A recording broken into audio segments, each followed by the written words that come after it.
vision. Paul said, "For though I would desire to glory, I shall not be a fool. For I will say the truth, but now I forbear, lest any man should think of me above that which he seeth me to be, or that he heareth of me. Unless I should be exalted above measure. Through the abundance of the revelations, there was given to me a thorn in the flesh." Now you may want to underline that. "The messenger of Satan to buffet me, lest I should be exalted above measure. For this thing I besought the Lord thrice, that it might depart from me. And he said unto me, My grace is sufficient for thee. For my strength is made perfect in weakness. Most gladly, therefore, will I rather glory in my infirmities, that the power of Christ may rest upon me. Therefore," or rather Paul says, "in view of, I take pleasure in infirmities, in reproaches, in necessities, in persecutions, in distresses, for Christ's sake. For when I am weak, then am I strong." There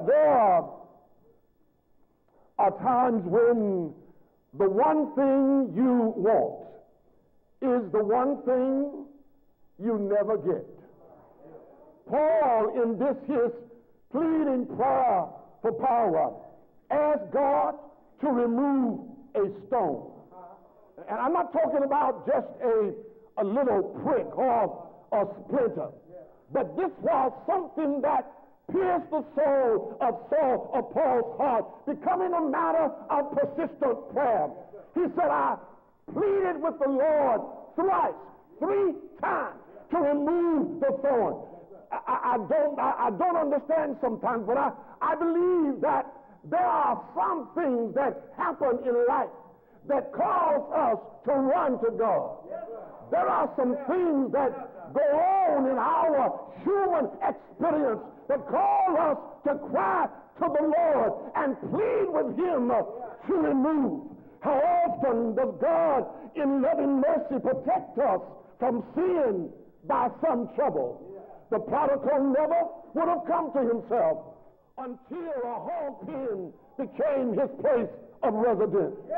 Down through the years, we have become more and more aware that pain is present in the plan of life. There are no roses, that there are no thorns amid the leaves. There are no gardens without weeds. There are no eyes which have not shed any tears. There are no sunny days without rain.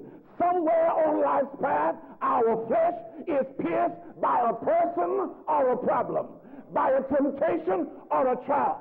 And somehow it just causes us the kind of agony and the kind of grief that the only person we can call on is the Lord.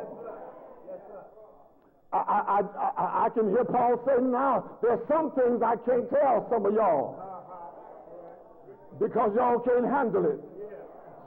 Some of you are carnal. Some of you are carnal. You can't handle some things, so there are some things you only need to tell the Lord about. And so Paul pleads with the Lord to help him. Such was the case at the top of Paul's prayer list. This unidentified request that dominated his thoughts. He gave the appeal a code name, a thorn in the flesh. Perhaps the pain was too intimate to put on paper. I don't know what it was. I don't know. And listen, we can speculate all day about what it was. Some have said, well, it was Paul's eyesight. Because of that Damascus Road experience, he had developed an inflammation of the eye. a condition that would cause a sore pain, would cause pus-like material to run down from the eye.